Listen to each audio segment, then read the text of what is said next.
Discovery at the Riverbank. On September 14, 2024, the body of Emily Jameson was pulled from the shallows of the Elk River. She was face down, one shoe missing, the other caught in the tree root.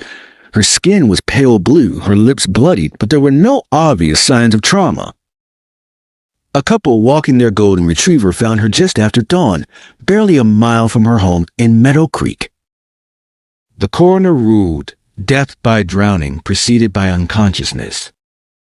But no one believes she simply slipped and fell.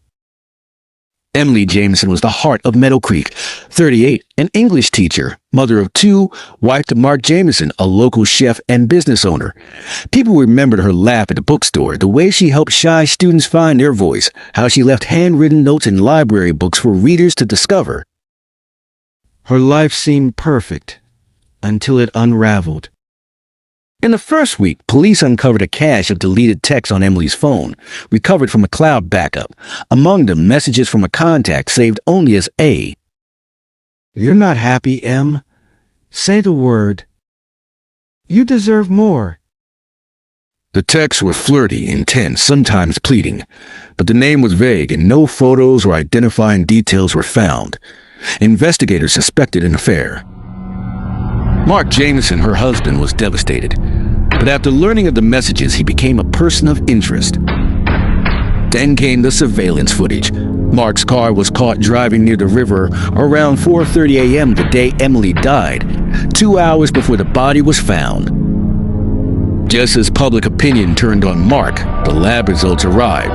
The sedative found in Emily's blood was zolpidem, a sleep aid rarely fatal, but prescribed to her mother, not Emily. Emily's mother, Sandra, was battling early-stage dementia. She had been living with them temporarily and had once been seen arguing heatedly with Emily at a grocery store, reportedly shouting, "You think you're better than everyone." Sandra denied giving Emily any medication. She blamed the man she was seeing behind Mark's back. When questioned further, Sandra added cryptically, "He came to the house once. I didn't like the way he looked at the girls." Now there were three suspects, Mark, A, and someone Sandra saw. A student of Emily's, 17-year-old Lexi Carver, came forward. Emily had confided in her.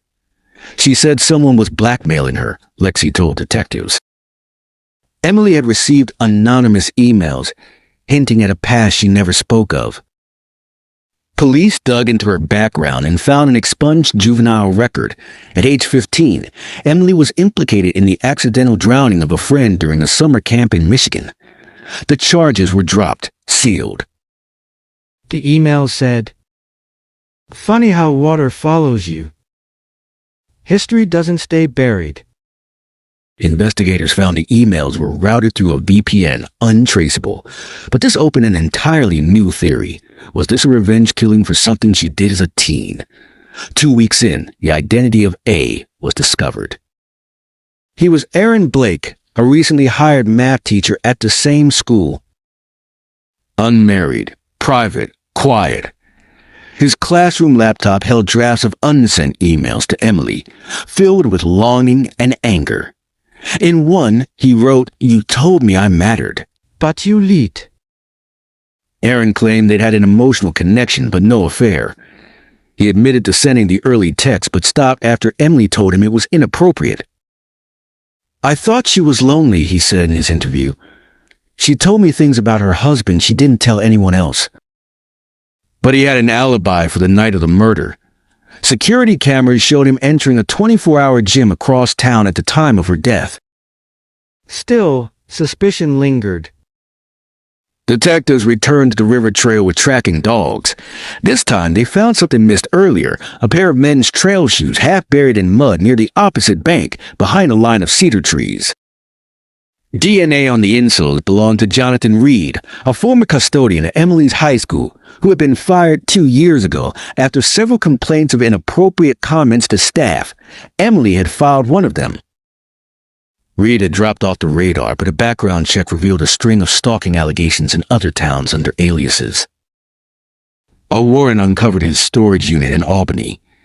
Inside, Emily's missing necklace, a journal, and surveillance photos of her jogging.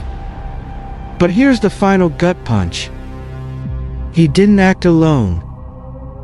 The final confession came only after Reed's laptop revealed hundreds of chat logs with a user named Darkfire02. The user had fed Reed Emily's jogging routine, her schedule, even surveillance images, all traced back to Lexi Carver, her student.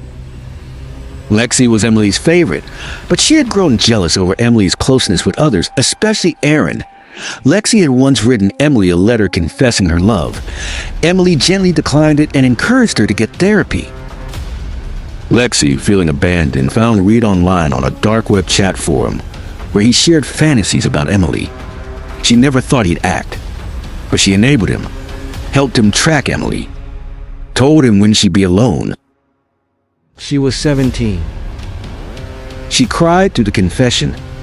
I just wanted her to feel alone like I did. Reed was convicted of first-degree murder and sentenced to life without parole. Lexi Carver was tried as a juvenile and sentenced to a rehabilitative facility for 5 years. Sandra, Emily's mother, moved to a care home. Mark sold the house and left town with the children. In her will, Emily left a single sentence. What we hide doesn't make us unworthy, but what we do with truth does.